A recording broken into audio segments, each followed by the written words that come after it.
if you can create a very curated portfolio of like cool venues doing cool stuff, that is like the biggest asset. Do you do it? Like, how do you make such amazing content? That is a hack for sure. I had a couple opportunities where I could have quit. Thank God I didn't quit.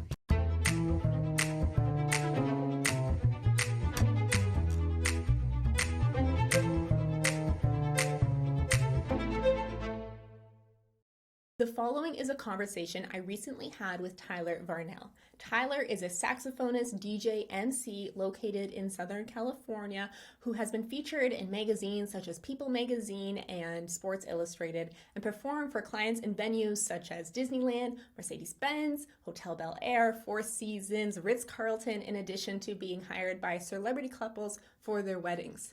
In this conversation, we break down how and why Tyler got into music, as well as the tactical details of how Tyler has positioned himself as a premier entertainer in the event music industry. Throughout the entire conversation, Tyler is extremely generous in offering the exact methods he uses to be an in-demand artist, offering 6 to 10K packages for his clients. This conversation was fascinating, insightful, and a lot of fun, and I know it's going to bring a lot of value to a lot of people, so please enjoy. So welcome to the pod, Tyler.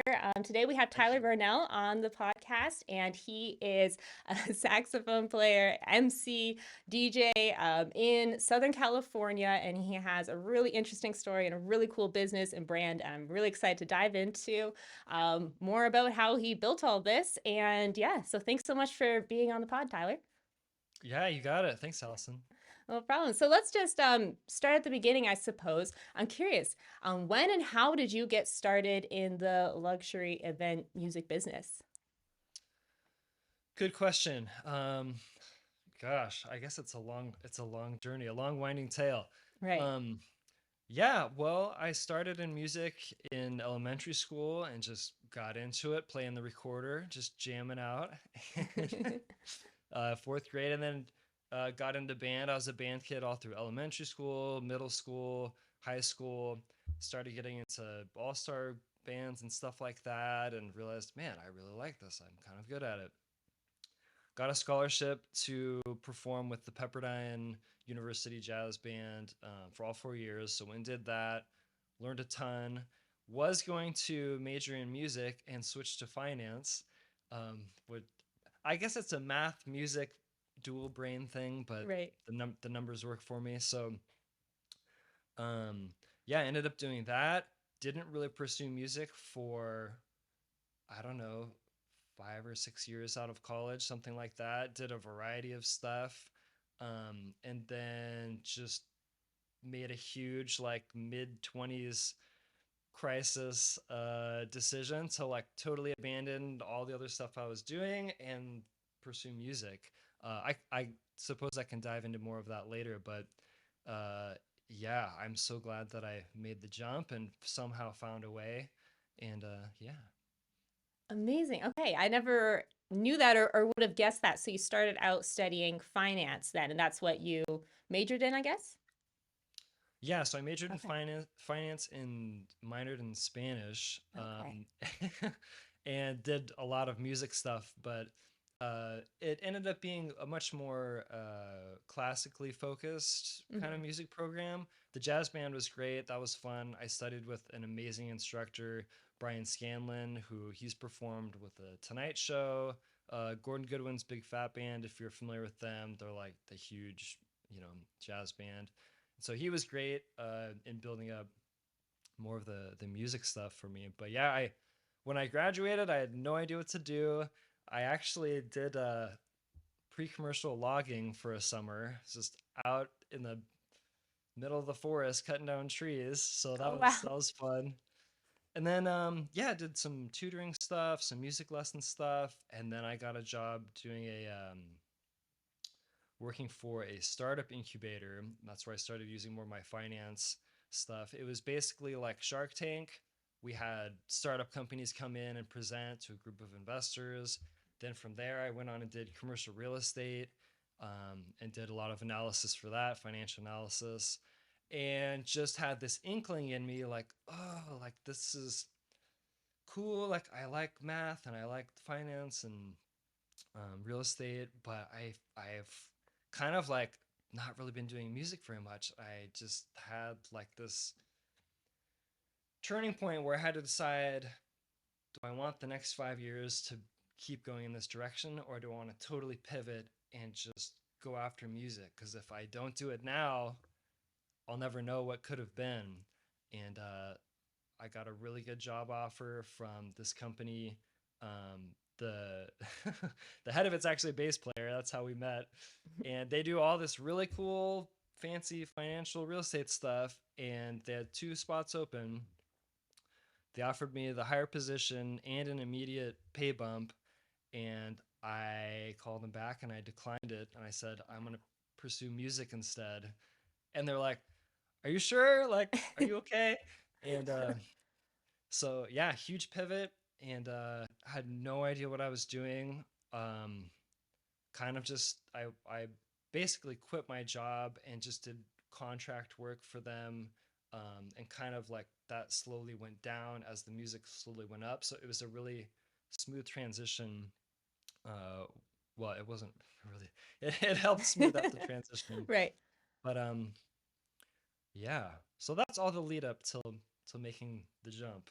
Amazing. So, what prompted that decision to make the jump into music? So, it felt like it was kind of just like, you know, at your soul, just like you wanted to do music and just wanted the opportunity. Like, was there any specific event that just made you take the jump, or what did that look like?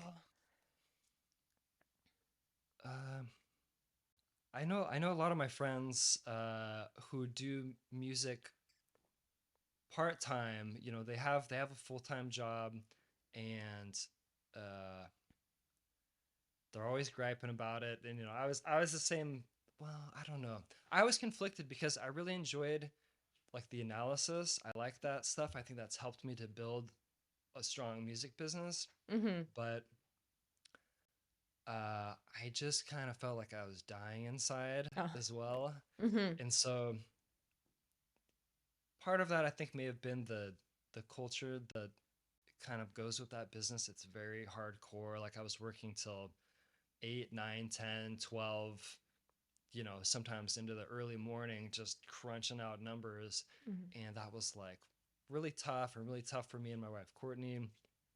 And yeah, I think that kind of helped push me to want to maybe leave that environment simultaneously with like, Tyler, you're in your mid 20s. What do you really want to do with your life? What do you think is the best thing that Tyler has to offer to the world? And I did a lot of thinking, and I just kept getting pulled back to music, music, music. Like that's the thing that you get, that's the thing that you love, probably more than any other pursuit. So I remember I did a few classes with Berkeley, just trying to figure out the music business. I went to this conference called the CD Baby DIY Musician Conference. It was in Nashville. Went out to Nashville and just started immersing myself in everything. And then I got hired. I shouldn't say I got hired. I got asked to perform for my wife's sister's wedding, and I just did it for free. I remember I bought speakers, microphones, mixing board, all this equipment. I spent like, gosh, probably I think over $1,000 just on all this equipment. And it's the night before the wedding. This is my first wedding, Mm-hmm.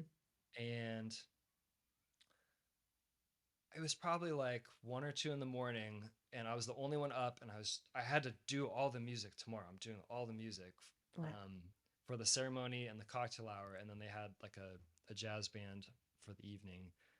And I just remember sitting in the living room with like cardboard boxes everywhere and all this equipment sitting out, and looking around me like, oh my gosh, I don't know how any of this stuff works.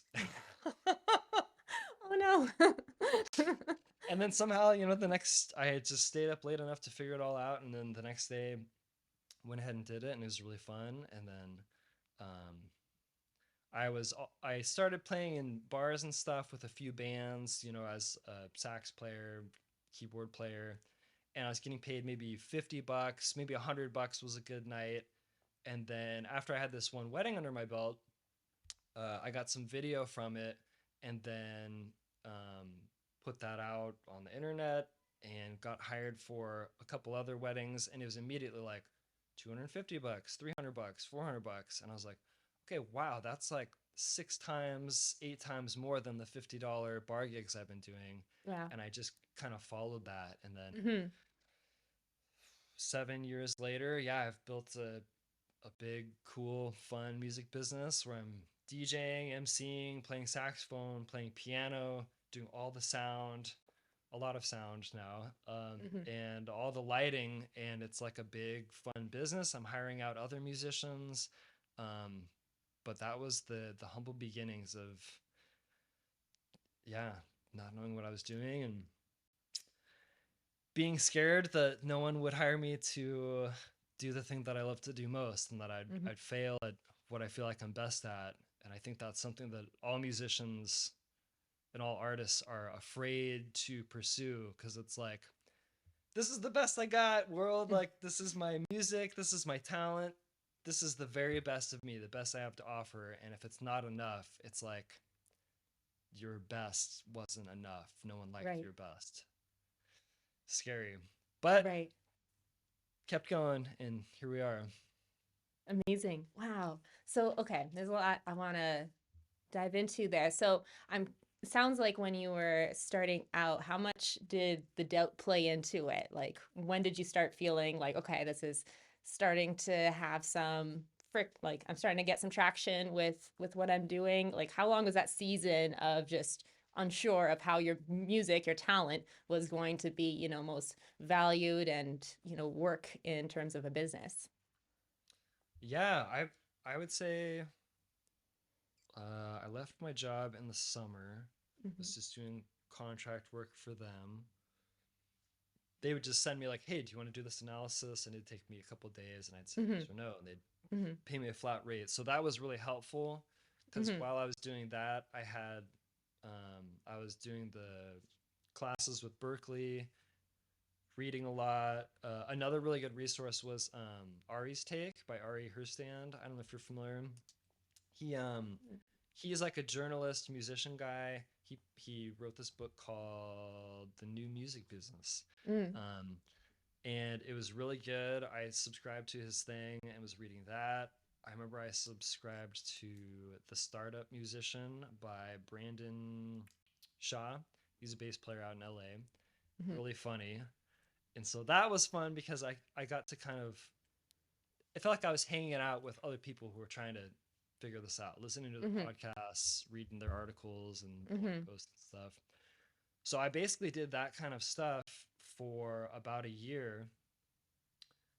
Then I went to the CD Baby DIY musician conference. Just got to be surrounded by thousands. It's like a gazillion people go to this thing. Hmm. Probably, I don't even know, like 5 to 10,000 people attend. So you're just surrounded by all these other DIY musicians who are just Hmm. starting out and figuring everything out. Some people are a little ahead of others. Some people are a little behind in different things, production, um, booking events, blah blah blah. Everyone has different strengths, and so that that was really cool. And that was after about 1 year of just kind of like doing part-time contract work for my old company, figuring things out. And then right after that, I signed up for Gig Salad. Maybe you're familiar with. Hmm. Is like an online booking thing. Posted like a really simple video of myself playing saxophone on there. Same with the Bash, or it used to be called Gig Masters, and then Wedding Wire and the Knot.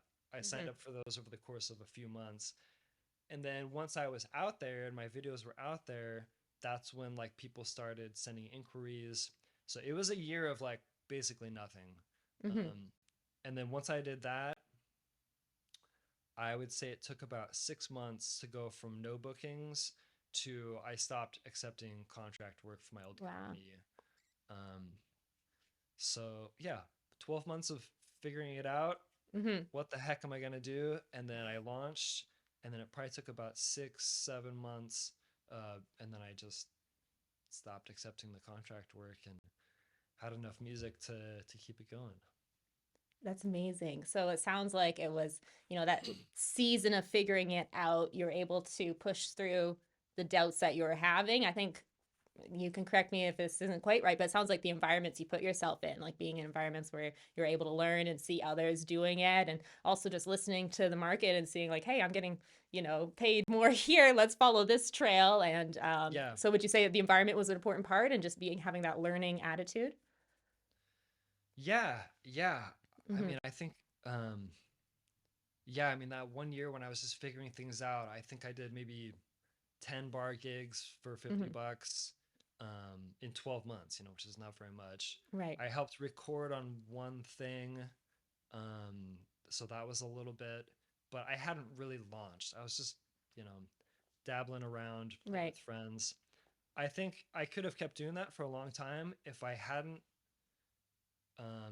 didn't really choose to be diligent in learning the business. Mm-hmm. Like doing those classes with Berkeley, one of them was all about like the music business, reading Ari's book and his articles, that podcast by Brandon.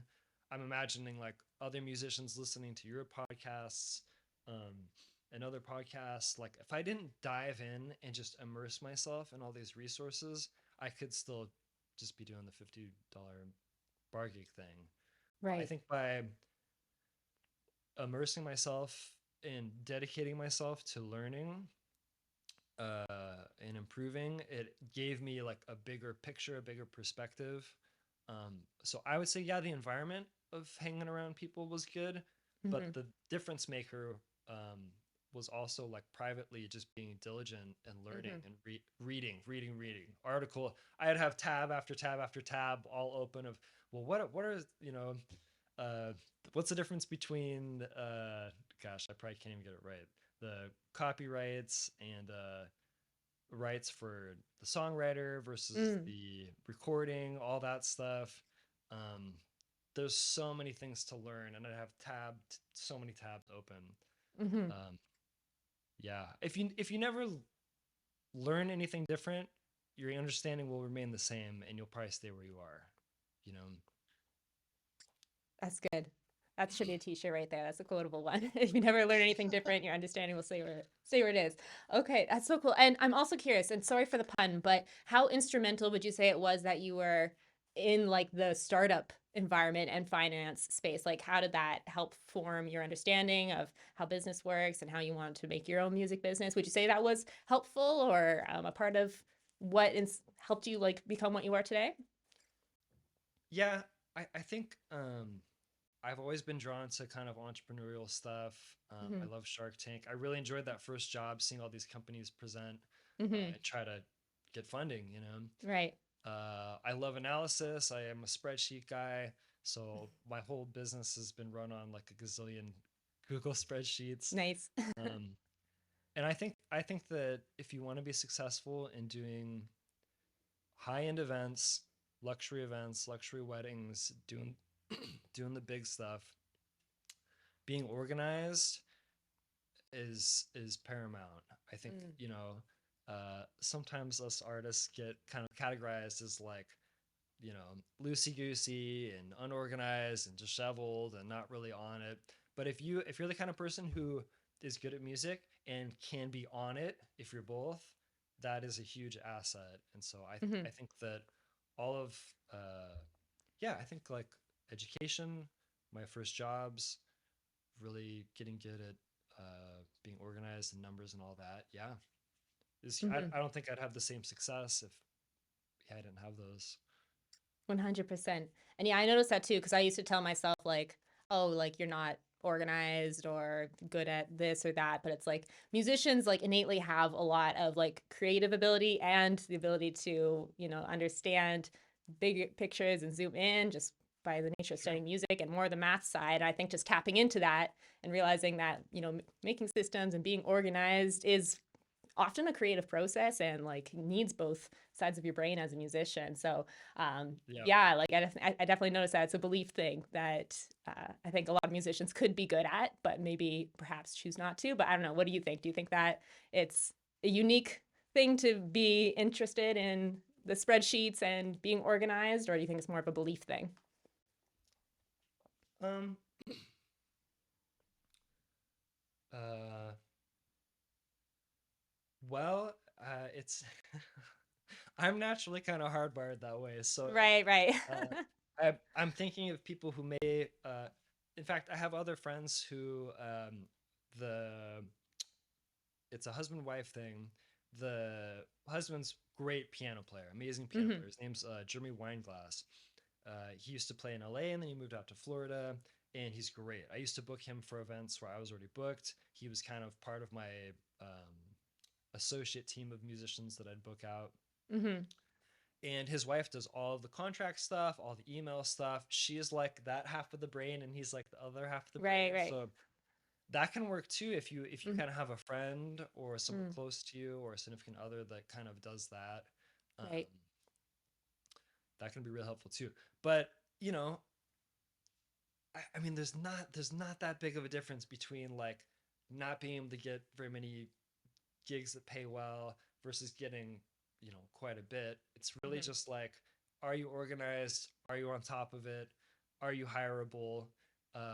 Do you look presentable? Is Hmm. your hair done? Do you have, for guys, I always wear a suit. I think Hmm. I think honestly, if you have the same musicians side by side and one of them is wearing a suit and one of them is wearing a t-shirt and jeans, you could get paid like $1,000 more just by Well, wearing a suit. You know? right. Yeah. Yeah, I mean that's how it works. Hmm. I mean, think about it. If you're getting married and you want to hire a live musician, say for like your ceremony, and you look at three different profiles on Wedding Wire, Gig Salad, The Knot, whatever, you're looking for musicians, and you have two guys in jeans and t-shirts, and you have one guy in a suit, and they all sound pretty good, and they're Right. performing for your wedding, like who Hmm. one of them has no reviews, one of them has one review, one of them has 30 reviews, one of them has no photos, one crappy video, and the other one has 10 videos and 10 photos of them playing at other nice resorts. Who do you trust more Hmm. to perform for your special day? Hmm. So it's the same as building any other small business. Reviews, photos, clear description, has to look clean. I have so many friends who like their Instagrams have like pictures of their cats and what they ate for breakfast, Right. and then you have to go down like 12, 15, 18, 20 things, and finally you see one little video of them playing guitar in their living room, and it's like, you know, if Right. someone wanted to hire you and they asked their friend, "Oh, I really want a guitarist for my wedding," and they said, "Oh, my friend John is amazing. You got to check out his Instagram." And they go to their Instagram and they just don't see. They see the cats and the breakfast, and then finally 20 things down is the one video of them playing Hmm. part of a song in their living room. That's not very hireable. Right. It's like so easy to go from that to like very hireable just by doing a few things. Yeah. Right. It's about doing the basics. Like people think it's like one thing here or there, but it's the I think the key word you said earlier was being diligent to, put in the effort to make the basics and maintain the basics because yeah, like who would you hire? That's a good way to put it. Just put yourself into the eyes of Yeah. the people who you want to work with.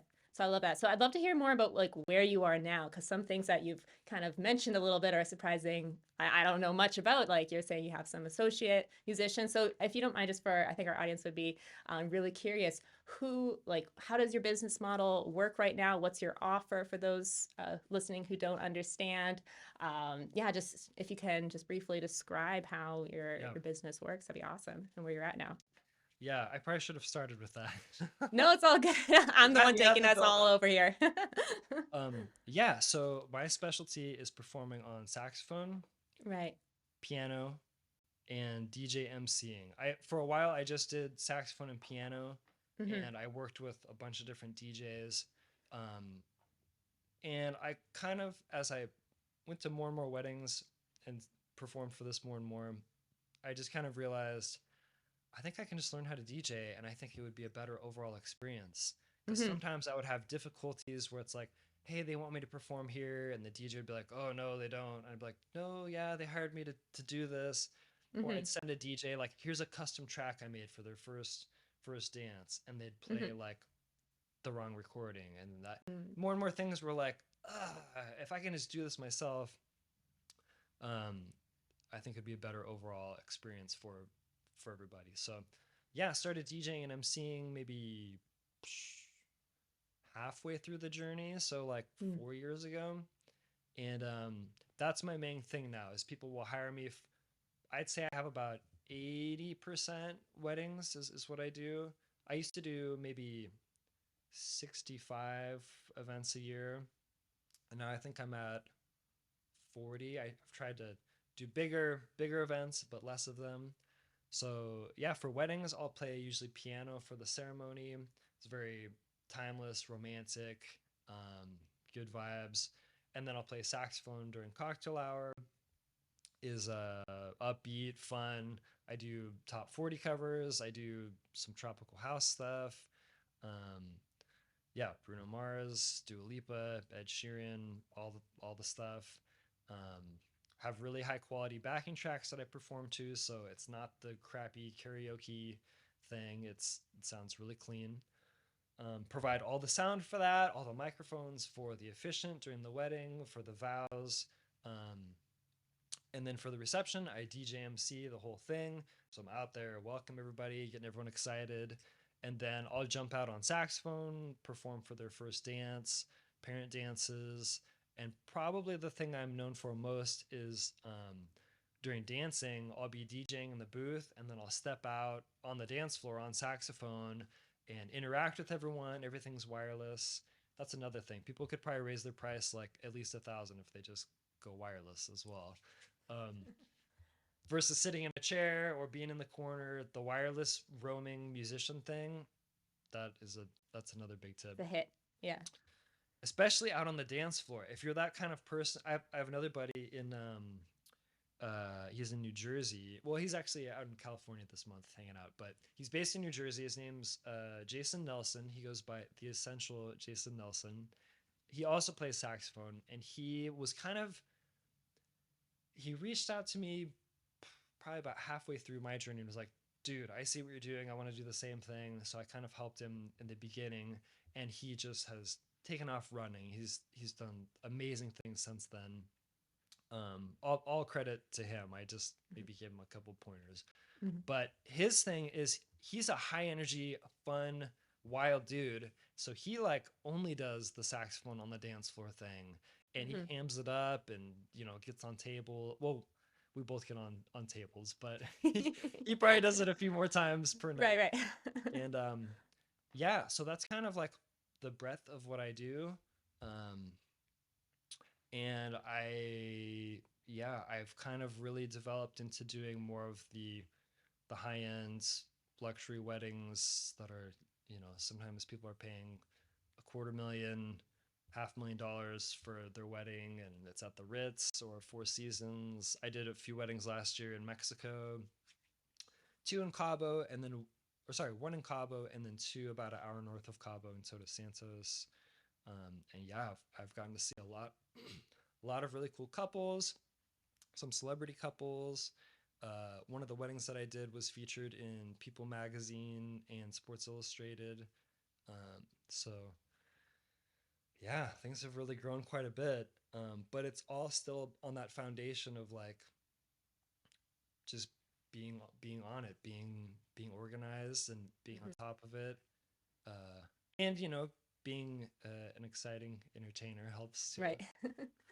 Amazing. Okay, so cool. So, um, you started out with, we had you wanted to do music and the opportunities you saw were some bars and things like that, $50 a night. Then you realize like, oh, weddings and more luxury events. Now we're in the couple of hundred. Where are we now? Like, have things changed? Like, what sort of packages do you offer now in terms of like, it's a full day package now. So how have you seen that influence, what people are willing to pay and versus like, how you find those people who are willing to pay it? What does that look like for you now?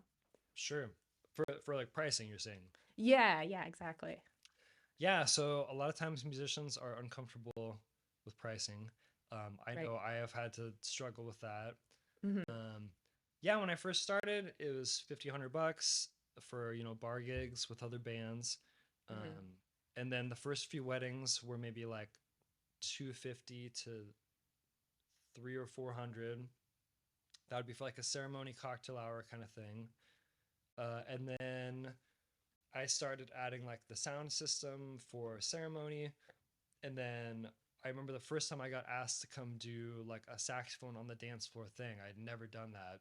Mm-hmm. And I was like, sure, let's do it. And then I kind of realized, like, oh my gosh, I think I can have like a full day thing where I do piano and saxophone for ceremony, provide the sound system, cocktail hour, provide the sound system. And then for the reception, I can play for first dances and stuff, and then do the dance floor thing. So now I have a full day. I have a full day off where I can make, Mm-hmm. and that really helped. Being able to kind of provide value throughout the full day, even with another DJ doing the reception. I just am the live music peppered throughout, and that's when I started to see a price boost, and I started charging 1,000 to 1,500. And I think I started maxing out around 2,000, doing that, where it was the full day, two sound systems, ceremony, cocktail hour, reception and dancing, no DJing, just sax and piano. Mm-hmm. About 2,000. Most of the bookings are around 1,500. Mm-hmm. And then I started DJing, and that immediately like doubled, um, because now you're doing everything they need all in one Mm-hmm. package. Right. So I think in the beginning I was charging 2,500, 3,000 were some of my first DJ weddings, where I would do the same thing, all this live music stuff I was doing before, but now I'm providing all the sound for the reception, and I'm emceeing and I'm DJing. Like, it's all in one: saxophone, Mm-hmm. piano, DJ, MC, all in one. And people really liked that. So I think if there's other people who, um, yeah, who perform on an instrument, I would say the more you can build out your package to have more value, um, yeah, that can help you kind of grow and push your pricing. And another thing that's nice with wedding, well, okay, I'm getting sidetracked. So, yeah, maybe I think 3,000 for a while, and Mm-hmm. then there's just more demand. Had more videos out, more Mm-hmm. reviews, um, and as I posted more videos of cooler and cooler weddings, more got more referrals, more coordinators or wedding planners, liked what I did. More venues saw what I was doing, so they'd put me on their preferred list. It just organically Mm-hmm. kind of grew. So I started Right. charging four, and then I Mm-hmm. started charging five, and now I'm charging either six or seven as the base price, 6 or 7 thousand plus lighting. And usually couples spend about 1,000 on lighting. So yeah, this year like everything is kind of six to 10,000 per event, uh, which is insane. Like, I'm so thankful. I had a couple opportunities where I could have quit, where sometimes you have a rough gig, or equipment goes out, or you just screw up and you're like, oh God, am I doing the right thing? Right. Maybe I should just quit. And thank God I didn't quit, man. Mm-hmm. That's the only way you can truly fail, is if you give up. But if Right. you just keep going, you may struggle, but at least you didn't call it quits. So I'm really glad I kept pushing through.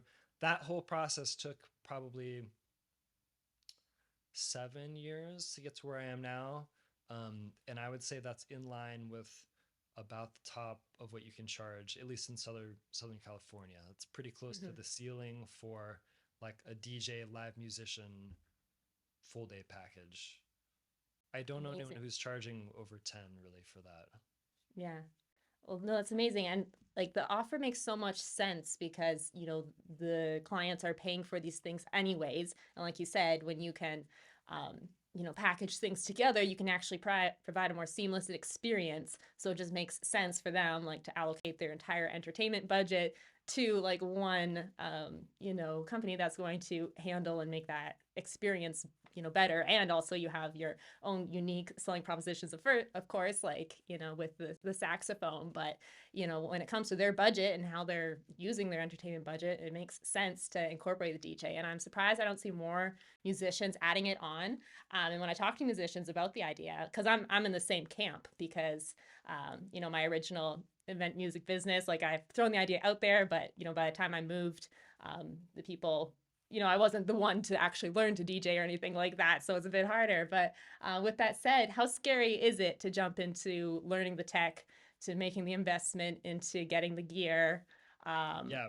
how scary is that? How much is it to learn, invest both time and um, resources to make that happen? And obviously it's worth it, but how did it feel when you were first doing it? Yeah. Yeah, it's a gradual thing. It sounds like, Right. wow, like you went from, Mm-hmm. it's a gradual thing. So, Right, right. in the beginning, I think I bought either one or two speakers. They're Electro Voice, ZLX 12P powered speakers. They're each, I think, maybe like 350, $400, something like that. Mm-hmm. A mixer, um, all the cables, that kind of stuff, speaker stands, um, etc. So that initial, like, all right, I can go do a cocktail hour. Um, Probably costs 1,000 something, but if Mm-hmm. you get hired for 3 or 4 events, then boom, it's paid for. And then Mm-hmm. once you do that, you're like, oh, I kind of see people want me to perform for both cocktail hour and ceremony. Um, Mm-hmm. I'm gonna buy another sound system. I figured out how this worked. I'm gonna buy another one. I just need to figure out the wireless mics and get those all hooked up for everybody, which is a whole another thing.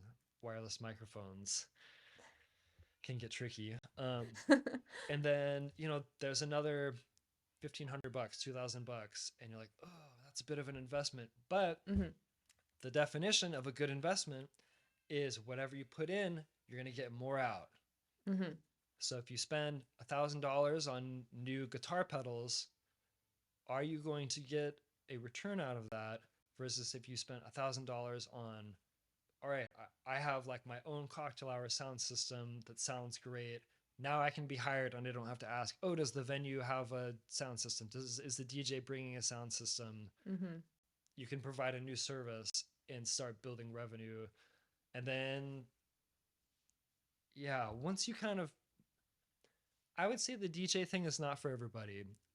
If you're a musician, you can learn it much quicker than most people, I would say. Mm-hmm. Um, it took me like 15 years to be good at saxophone and piano, and it took me like 2 months to be good at DJing. So you can definitely, granted, I perhaps don't do as complicated of transitions as other DJs, but to functionally DJ and do a full wedding, yeah, a couple months. It's really, I think back in the day when people were spinning vinyl, it was much more technical. You'd be much more Mm-hmm. technically proficient, with um, having a crate full of vinyl discs, but now with digital DJing, like it is, there are a lot of tools that really make it very approachable for a lot of people. Um, so I would say if someone is considering, hey, I feel like I'm kind of maxing out on, doing violin or doing piano or, acoustic singer, things like that for weddings and events. And they've done enough to where they've kind of seen DJs MC and DJ, and they've been around it. I mean, I was around it for probably 3 years or so before I started to jump in Mm-hmm. um, and do it myself. I don't know if I'm getting all the math on my years right, but I was around it enough to where I felt like, like I kind of feel like I could do this better.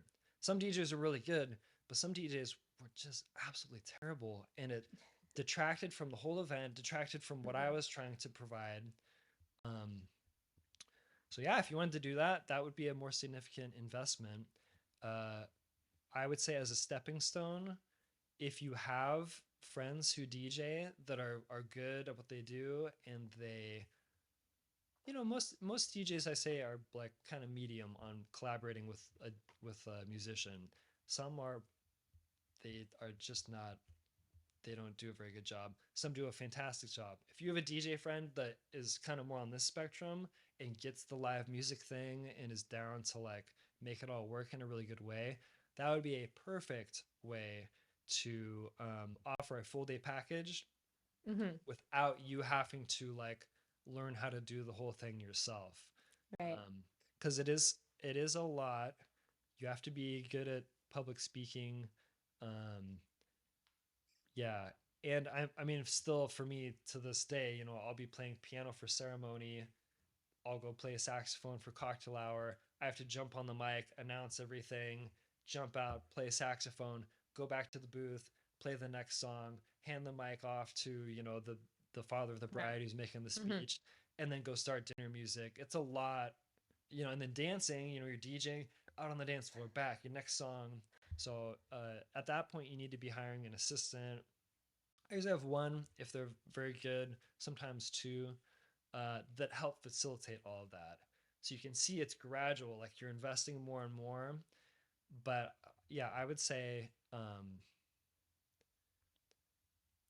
if you can justify if I make this purchase and it will help me to charge this much more, and I think I'll get this many more bookings at that thing, you can project how quickly you'll turn a profit on spending, 1 to 2 thousand on equipment. Um, if I can charge 3 to 500 more, that's 4 to 6 more gigs, and then it's all profit after that. That's how I did with lighting too. I was like, Hmm. I think I can do this lighting stuff, and I spent a freaking lot on uplights. I think I spent like 6,000 on uplights, but I was like, hey, if I can charge 750, all I have to do is book this out 10 times and we're in the Hmm. clear. So that's kind of how I think about building it up.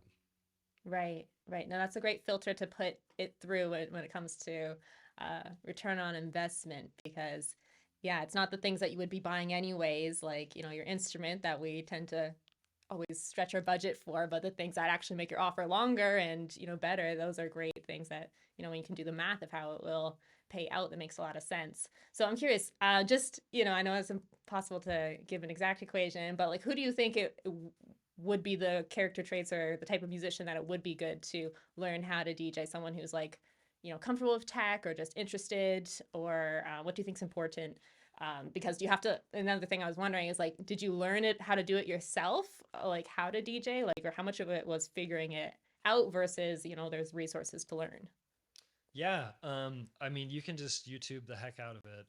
Same as Okay, that's good to know. learning piano or learning Right, right. guitar. YouTube's like insane. Like, there's literally nothing. I think there's like nothing on this planet you can't learn how to do. Like, you just have to do it. Mm-hmm. You know, like it's like saying, I want to learn how to uh, smoke brisket really, really well because I love brisket. And you watch all these videos and you read all this stuff and you buy these books, but you never actually do it. It's kind of worthless, like Mm-hmm. you have to just do it while you're learning all that stuff. Like the knowledge is worthless. The execution is everything. Mm-hmm. So I mean, as far as like a personality trait, I don't know. I'd say if someone's curious about DJing, just poke around on YouTube and start watching other people do it. There's a ton of people who do cool tutorials out there. I use a Pioneer mixer. It is the DDJ SR2. It's like 700 bucks. You can get a cheaper one for maybe 250, 300. That does very similar things. There's just a few more effects that you can do on a bigger one. Um, some people spend 1 to 2 grand on these big fancy mixers, which you can do, but I would say especially if you play violin or saxophone, if you can brand yourself as a saxophone DJ or a violin DJ, I think you'll see more interest, and I think you'll Mm-hmm. see higher bookings because let's say um, you like are very basic at DJing, like very like just very basic abilities at DJing. If you're branded that way, and even if you just get booked for like a ceremony and a cocktail hour, let's say they already have hired their DJ. If you're branded as a violin DJ, you can say, "Oh, I provide all the sound equipment for ceremony, and I provide all the sound equipment for cocktail hour." And since I'm a DJ, I know all the coolest songs. I do all the top 40 stuff. There'll be on any breaks. If you take 5-10 minute break in the middle of cocktail hour, there'll be music DJ'd during that, which is really just you hit autoplay. Right. And so there's this association with like, oh, they get it. They know how to do all this stuff. Right. The Um, trust, yeah. and or like for a birthday party, someone might. I've literally had people ask, back before I was DJing, they'd be like, okay, well, we're really excited for you to, perform for our birthday party. Do we need to like hire a DJ to, bring in sound equipment or like to play the background songs for you? And I was like, oh boy, oh my gosh. Like, no, I have all of the music on my laptop Hmm. that I play through my speakers and my mixer for every event. Hmm. I think it just helps people get it. Like, Right. you can do the whole event. You don't need to hire another person. Yeah. So they don't need to worry about it. Yeah. Yeah, Hmm. Oh, that's good. I'm curious if you could perhaps pop the hood for us a little bit. You mentioned on your lead sources that you were on Gig Salad and Wedding Wire and getting some referral. How has that evolved throughout your, since you started your music business in terms of where people are finding out about you? yeah, yeah. There's more and more of these sites popping up, and it's hard to keep track of like which ones might be the best. Different people have had Hmm. different success on different sites. But if you I would say whatever area or country you're in, if you type in wedding violinist in my area, and Hmm. Google knows where you are accurately, then they will look in Texas and you'll see the search results. And if the first thing that pops up is Wedding Wire or The Knot or Gig Salad or The Bash, which used to be Gig Masters, or Yelp, or Thumbtack is another one that I is really annoying. I used to be on. Um, you'll kind of see what pops up, or maybe there's like a big agency that pops up. Hmm. I'm not the biggest guy on music agencies. I've had much more success just being my own individual thing. But you could Hmm. also, especially in the beginning, partner up with an agency that books out live musicians. So just like if you're going to look for, a mechanic or someone to come fix your, you know, refrigerator or whatever, you Hmm. type it in Google. Do the same thing for yourself. Saxophone DJ in Orange County, violinist in shoot, wait, where are you in Texas again? I'm in El Paso, even though I'm not El playing Paso. violin here, but yeah. Sure. Yeah. Right. So in the beginning, yeah, I signed up for Gig Salad. I did their most expensive thing to be like featured or whatever, was Hmm. like 350, 375 a year. Hmm. I might have gotten like a coupon on my first sign up. Um, but it's still like I think it's 375 or 475. And then it's the same for um, the bash, and literally people go on these sites, it's just like Yelp or whatever, and they say I want a violinist in this area, and they fill out what they want, and then it sends out messages to all of us that say, hey, so and so is looking for this type of thing, do you want to respond? And then you respond and say, hi, so and so, blah blah blah, this is what I do, I'd love to perform for your cocktail hour, here are my videos. And then yeah, they kind of find you like that. Wedding Wire and The Knot are more expensive. I've had more success on Wedding Wire. I think The Knot is like 1,000. Wedding Wire is like, I think 2,000, 2,500, something like that now for the year. So I waited on those maybe 4 months, 5 months until I kind of felt a little momentum. Hmm. But you can see if you're charging 300 per event and you sign up for the Gig Salad and you get one event, boom, paid off that investment. If you sign up Hmm. for the Bash and you get one event, same thing, paid it off. Now it's all profit. So Hmm. if you feel confident and you're like, yeah, I think if I sign up on Wedding Wire, which I would say kind of more of the high end events I've gotten are more on Wedding Wire and the Knot than they are on Gig Salad and the Bash. Zola is another one you could check out. Uh, then you can justify making the jump to pay more for that advertising on the more expensive sites. If you think, well, now I'm charging 1,000, I think I'll get one or two bookings or three bookings off of each of these, and hopefully you'll get like 20 bookings, and it'll be a no-brainer investment. So Mhm. that's the beginning, first couple Mhm. years, and then after that, a lot, I'd say over 50% now is people finding me through venues, wedding planners. They saw me perform at their friend's wedding. Mhm. Their friend saw me perform at their friend's wedding and said, "Oh my gosh, you're getting married. You've got to hire Tyler." Mhm. It becomes much more organic after that. But that was the Right. start. Amazing. And And having very good Instagram videos. People nice. may find you on Instagram, but in all of those situations, the first thing that they're going to go do is look at your Instagram. It's just how it is Right. these days. And if Right. you have dialed in videos, the first, you know, for me, I try to have no, cut all the fat, cut all the fat out to where every video is like, oh, that's a sweet video. Next one, oh, that's a great one too. Oh, that's a great one too. Okay, we should reach Right. out. It kind of checks the Mhm. box for them. Right. Amazing. Yeah, no, Instagram, especially with the wedding industry, it's seems to be still going really strong for sure. I'm curious, like when it comes to Instagram, if you don't mind popping the hood for us, like how do you do it? Like how do you make such amazing content? Like is that you mentioned you have an assistant, so I'm curious, is your assistant getting some of those videos for you, or what does that workflow look like for you guys? Yep, that is a hack for sure. Sometimes Nice. you go to a really cool event and you're like, Right. oh, that was so awesome. The view was great. The sunset, Mhm. everyone looked all fancy and dressed up. I did a great performance.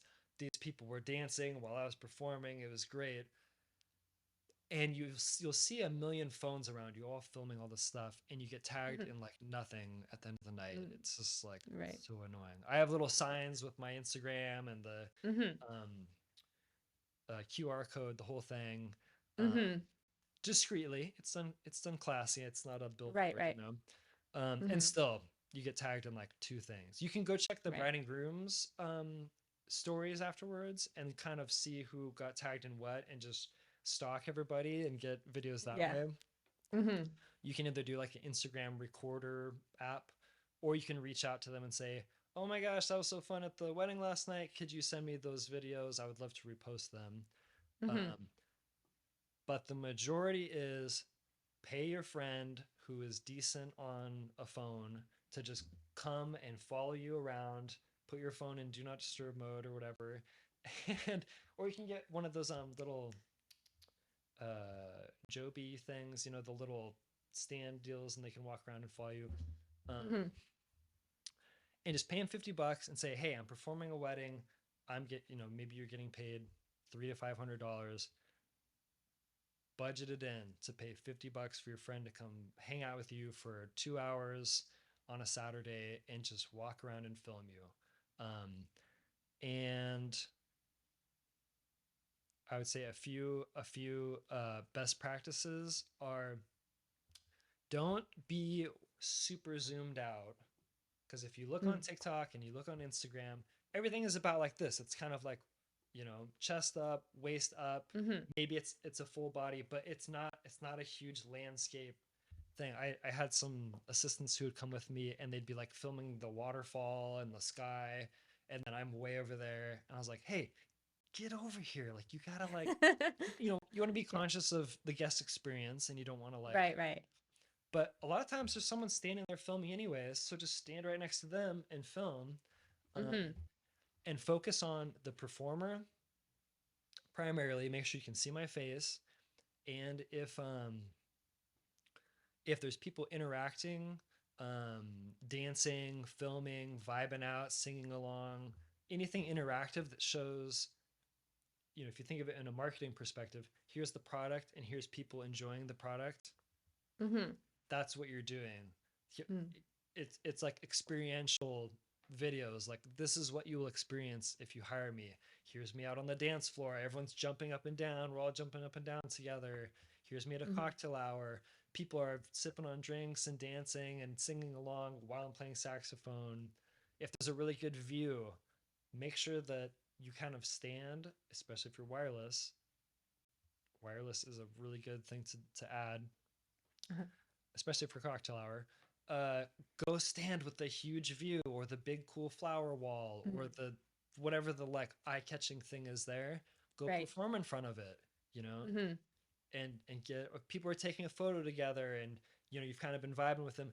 Go get in their photo and jam out with them while they're taking their photo of them and their four college friends or whatever.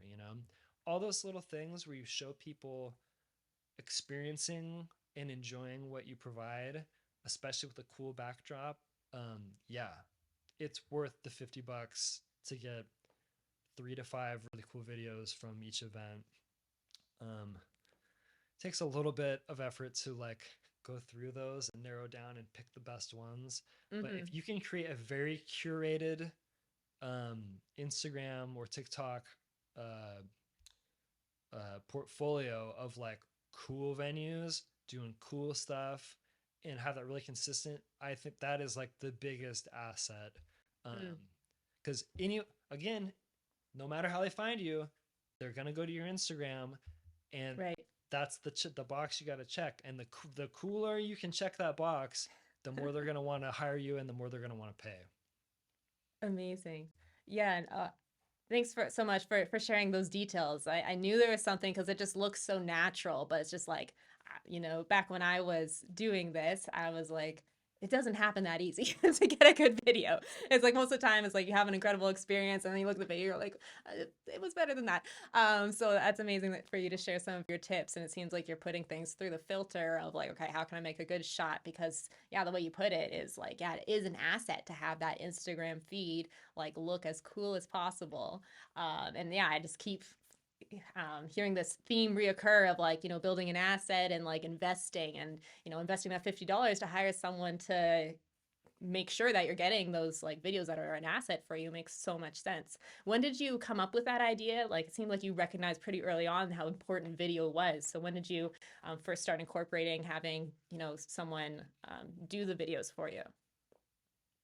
Um, well, when I very in the very beginning, when I first created those profiles on Gig Salad, Bash, etc., I just set up a tripod in my um, actually like bought a Sony like nice camera and set up a tripod just so I could film this thing in my living room. And Mm-hmm. I did like 4 songs. I did Thinking Out Loud by Ed Sheeran. I did a John Legend song, Alicia Keys, If I Ain't Got You, and one other one. And it's just me in like not even a suit, just like a collared shirt, playing saxophone. I think I had a mustache at that point. And that was my first video that I posted up, and Mm-hmm. that's how I got hired for the first few things. And I knew like I need to have live footage. I can't have bedroom footage. That's great to get Mm-hmm. started. You got Mm-hmm. to do that to get your foot out the door. But I think I just kind of knew early on. Um, and so, yeah, I just paid my friend $50. I showed him how the camera worked. Now we just use phones the whole time now. Mm-hmm. The low light is pretty good on phones. So Mm. even for dancing, like it's totally good. Amazing. We have like a little stand thing like this. This isn't it, Mm-hmm. but that way it kind of smooths things out.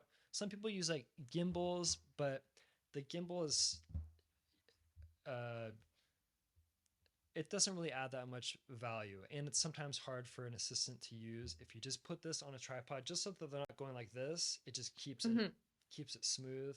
Mm. um, that helps. So I don't know, I guess early on, and then as soon as I did that and I had like 3 live videos, again, the demand went up. And then another big tip, once you have like 10, 20 good videos, um, make a highlight reel that's like 2 minutes long and just snip them all together. I wouldn't go more than 2 minutes, maybe 3 minutes. But if you have one highlight video that you can send, one link instead of here's 17 links. Your first email, someone says, hey, we're interested in blah, blah, blah. And you say, oh, great, I'd love to perform for you. Here's a quick video of recent performances. And in 2 minutes, they can see all the value you provide, all of your interactions with the guests, Mm. ceremony, cocktail hour, out on the dance floor, big exciting moments, romantic moments, all the cool venues, all the cool backgrounds and the sunsets. And in 2 minutes, they're like, whoa, they just get a huge dose of like your value. Dopamine. Yeah. And dopamine. That's another huge asset. Right. Um, yeah, because if you send them one video of a ceremony and like, wow, that's too romantic. We kind of want something more upbeat. Or you send them a Hmm. really exciting video and they're like, well, we want something more romantic. Show them all the stuff. Wow, Mm. 2 minutes. You can download a video editor app, Hmm. or do it on iMovie. You know, it doesn't have to be fancy. Literally just like clips and maybe like a dissolve transition or fade black, like a crossfade transition. That's it. Like you don't have to be a video wizard. That's what I did. Hmm. And yeah, that's a big asset too. Amazing. Oh, that's such a great tip. This has been fire. Thank you so much. I'm curious now, since you have like leads coming in from, you have a lot of the organic thing has really taken off in terms of referrals and what. How do people usually reach out to you? Is it like through Instagram, or do they still find you through Wedding Wire, or how do you kind of think about your sales funnel that way? Yeah, so um, you can add you could also do like bridal shows is a cool thing to Mm, do. yeah. I kind of stopped doing that because I felt like I had sufficient demand. It's usually on a Hmm. weekend, so that's one less date I could get booked. But in the beginning, Mm, it's a great thing to do. Usually they're right. maybe 2 to 500 for to go do one day. Sometimes they have 2 day shows, which might be like 800 or something. Again, if you think you're going to get one, two, three bookings out of it, it's worth it. Hmm. And people like feel it, when you're perform. Just the one caveat to that is only do a bridal show if you can perform.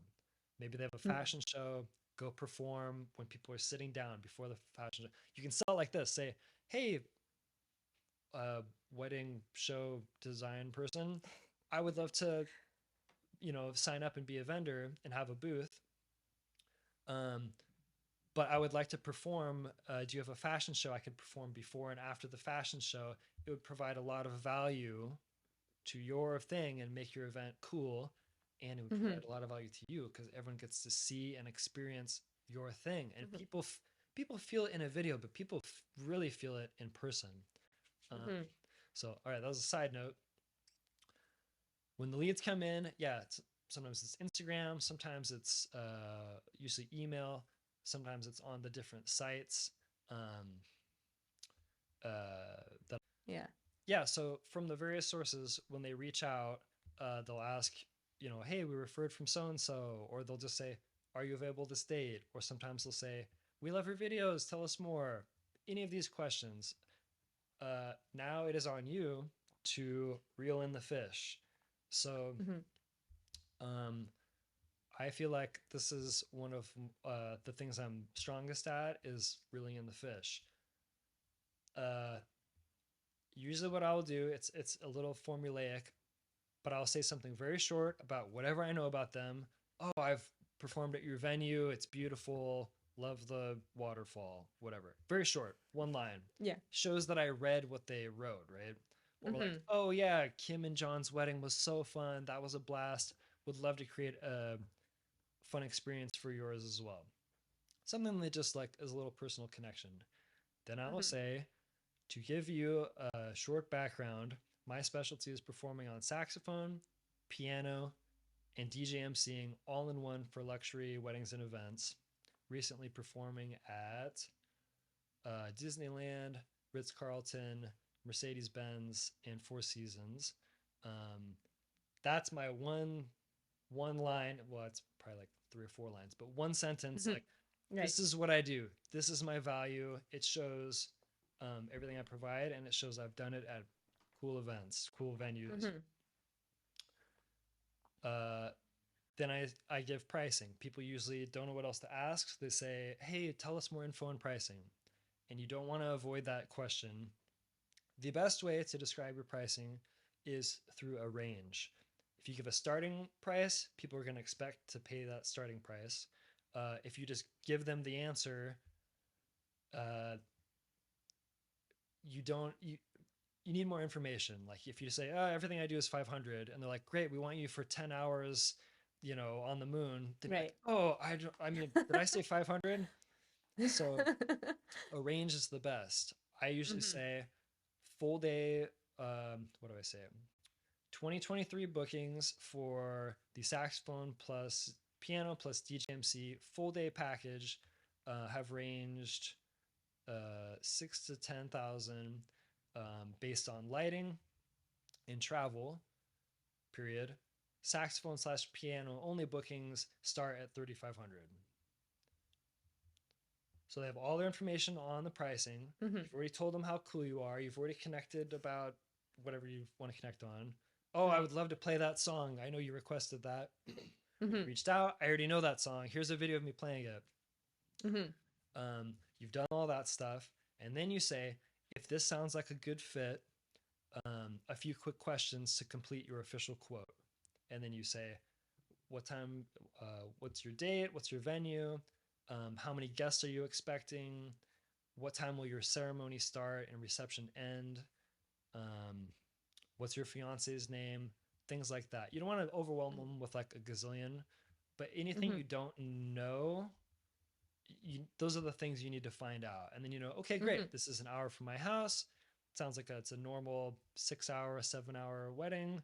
They have about 100 guests versus, oh, this is a 12-hour wedding. They have 300 guests, so I have to bring more equipment. The ceremony is in an off-site. Um, you can clarify how many spaces at the venue, and then you have all the information you need to provide the number. Then they tell you the answers, or sometimes they just ghost you and don't reply.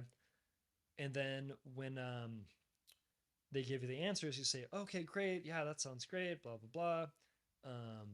100 guests is a perfect number of people, whatever, Hmm. Always reply to show that you read what they said and you're stoked about it. Hmm. Then you make the offer. A lot of people uh, give a menu or give them 17 options and bonus this, and they have to make 17 decisions, and you want them to make one decision. You ask them what they want, you learn their details, and you say, great, based on everything you've told me, or no, you say, as mentioned, bookings have ranged this to this, and based on your details, you guys would be here. And then you give price, and then you give bullet point, bullet point, bullet point. This is what you receive for the ceremony, the cocktail hour, the reception, all the equipment. Um, then you give reviews and videos, 2 links. I do my wedding wire link, my Instagram link, and then your closing line is um, uh, next steps dash dash dash. I would love to jump on a Zoom call and chat and make sure everything is the perfect fit. Otherwise, if you're ready to move forward, the next step in booking is placing a 50% deposit and signing an event contract. Enter, dash, dash, dash. Would you like me to send you a contract or schedule a Zoom call together? Question mark, smiley face. That's it. Um, that is the freaking formula that I've dialed in over 7 years. There you go. You get the Amazing. secret. And the reason why is otherwise people have, uh, it's unclear what to do next, Hmm. or they have decision paralysis because you offered them Hmm. 17 choices. It's like Hmm. if you go to a car dealership and you say, hey, I'm looking for a car. And they say, great, here's a list. Good luck. There's 45 different cars you can pick. Or if they say, oh, great, what size are you looking for? Oh, you want a SUV? Do you want 5 seats? Do you want 7 seats? What color do you like? Oh, you like this, da da da. And they figure out everything you want. And then they say, okay, great. We actually have the perfect thing for that. Here it is. This is it. Based on what you've told me, it has this, which is everything you said you wanted. the price is this. Would you like it? And they have one choice to make, yes or no. Right. Um, Amazing. and then if they say yes, you already said, okay, great. The next, you can either say, okay, you can either just leave it there, like, this is it. But the next step in like reeling the fish is, what are the next step? The next step is sign a Mhm. contract or 50% deposit, or we can jump on a Zoom call and they get to know you. They get to like see, okay, you're a normal person, you're not a weirdo. Um, or they see that you're a weirdo and they're like, great, we're looking for a weirdo. But yeah, that's that. To be honest, like if anyone gets anything from this whole podcast, that is like the art of reeling in the fish, and it would work with any. I've done a lot of research on this. I've attended a lot of webinars and paid to learn those kind of like sales things, and people hear Mhm. sales and they're like, oh god, I don't want to do sales. It's literally just like, you told me what you wanted, I laid out a way for you to get what you want. So I hope that's helpful. Yes. Oh my gosh, Tyler, that was insanely valuable. So thank you so much for sharing that. And in case anyone listening missed the one detail, even Tyler Varnell gets ghosted occasionally. So that's normal. It happens. You know how it is if you, like, everyone feels it, like, oh, my heart. But it happens to everyone. So that's another important thing for people to learn. But yeah, absolutely. That's incredible. I think some important things that you had there is that, like, you're always leading, like setting the Lead. expectations and making those calls to action, like, asking one simple question, make it easy for them to respond. They know what's coming next. So yeah, super, super valuable. I'm curious. So in that first, like, this is all happening back and forth, like, and how many messages before you say they jump on a call, or you send a contract? Yeah, I used to do a lot of messages. Mm-hmm. It depends where the conversation is happening. If it's on Right. email, I try to keep it to just like my initial response, which yeah, lays out my value, summary of what I do, summary of pricing, and then asks 1 to 3 questions: date, venue, number of guests, start and end time, whatever they haven't already told you. Mm-hmm. So that's the first response. Hopefully, they reply back and say, "Here's the answers." That first response is also a good spot to do. Uh, Actually, it's crucial that you do the highlight video, or if you don't have a highlight video, 1 or 2 links that are like in line with what they want. Because Mm-hmm. sometimes people don't even look at your videos before they reach out. They just are like, "Oh, my aunt Mm-hmm. Becky told me to reach out to you." Right, right, So right. you gotta hook them, right? And that video, you could also just send them to your Instagram and they could look around. But if you Mm-hmm. kind of choose like, here's 2 Instagram videos, Make it specific. Yeah. that's a nice way to hook them in. So that's the first response. They give the answers, Mm-hmm. and now I just give them the quote, give them the number. Here's the offer. What you get, bullet points. Do you want Zoom call? Do you want contract? And usually people say Zoom call. Um, Right. so it's pretty short now. If you're doing it on Instagram and you happen to get someone on there live and they're like, all of a sudden the little dot turns green and you're like, oh god, they're on the thing now. Um, then Stress. you can save responses, have saved messages. So I just have that whole thing, slightly condensed for You can do that on Instagram. Instagram? Yeah, you can save I did not know that. responses. So if you just start typing whatever keyword you said, so it could be Mm-hmm. like initial response. If you start typing that, it'll pop up, and I tap that, it lays out all my stuff, and then I Mm-hmm. kind of have ammo, and I'm like copying and pasting um, throughout the conversation to make sure I hit all of those things. And then you'd be like, oh yeah, that sounds great. A couple more questions. How many guests are you thinking? What time will it start and end? And they say blah blah blah blah. And then yeah, it's more conversational. You don't want to be like Mm-hmm. a robot. Like, you just want to be a human. Um, Right. so yeah, frankly, just due to lack of time, I try to kind of like, let's get to the finish line. Mm-hmm. When I was less busy, I would kind of like go back and forth like 7 times and like, oh my gosh, you're starting at 3 p.m. That is so great. what a great time to start. Oh, and you're ending at 10. That's wonderful. So neat. Next question. Right, But right. I just, don't have, yeah. Cut to the chase. Yeah, because of the demand, I'm sure. You want to get to the Gotta be finish efficient. line and make the Uh-huh. offer. And yeah, your questions, Mm-hmm. uh, yeah. Also, do not end in let me know if you have any questions. That is like, that's a conversation ender. Like, no one Mm, knows how to respond to that because they have to think of a question. All of your questions should be yes or no or fact based. What time does it start? hmm. What time does it end? Parentheses, estimate is okay, smiley face. Um, Right.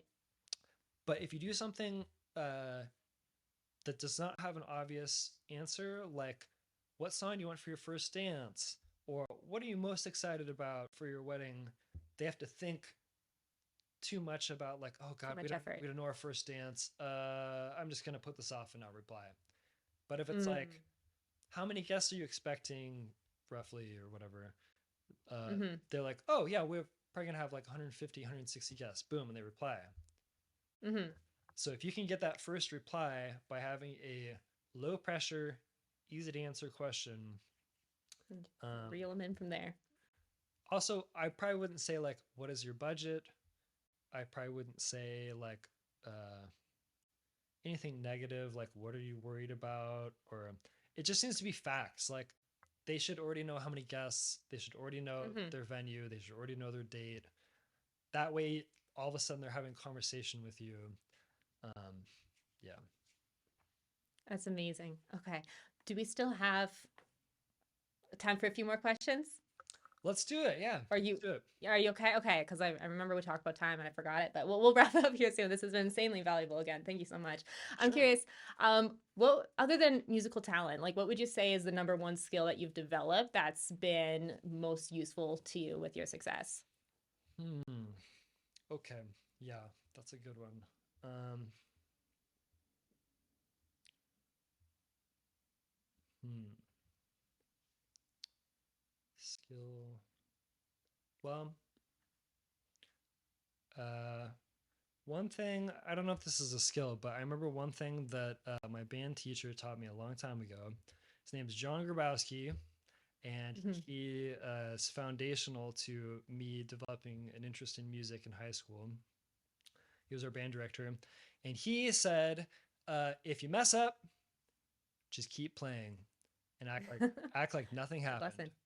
Right. And he said it's jazz. Like we were learning to improvise at that point, so Hmm. playing the jazz band, you stand up and you have a solo in the middle of the song, and if Hmm. you mess up and you're like, oh wow, dang it, and then you keep playing, and then you mess up again, you're like, oh man, I messed up. People see that and they're like, oh, he's Hmm. messing up right now. Hmm. But if you just keep playing, it's jazz. No Right. one freaking knows. So um, it's funny because in the beginning and less now, but even now, sometimes things go wrong. Sometimes the power goes out. That just happened at an event recently where like the power went out. What are you supposed to do? Um, it's nothing that I could control. One Hmm. time we had a generator. This was early on. Oh my gosh, this was rough. We It was out in the woods. It was like a private thing. This is my first year. I think my first year and a half. Um, and they didn't have power, so we rented a generator from Home Depot, put it behind the building.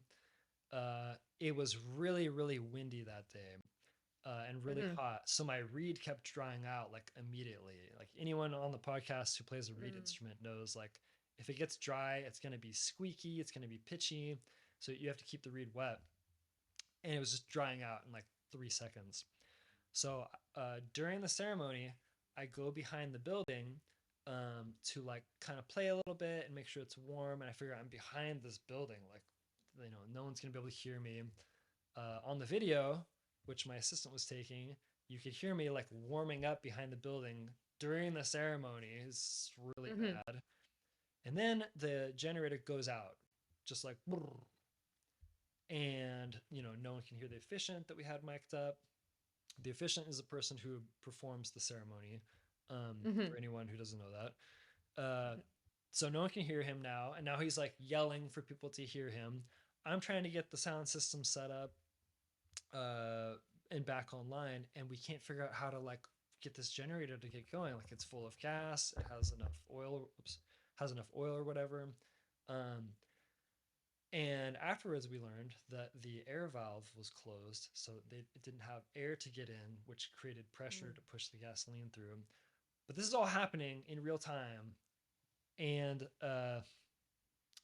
I still had to go perform like their exit song. They were exiting to "My Sharia More" by Stevie Mm-hmm. Wonder, and we couldn't get it back on like going in time, and so Mm. I literally like missed the like now presenting for the first time Mr. and Mrs. John and Kathy Smith, and they walk out and there's no music, like the whole system's off, his microphone's off, everything's off.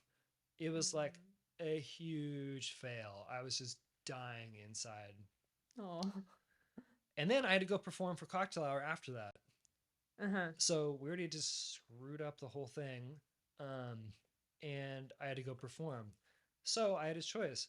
Do I just crumble into a pile of leaves, or do I go and perform my very best? And I remember what Mr. Grabowski taught me back in the day is the show must go on.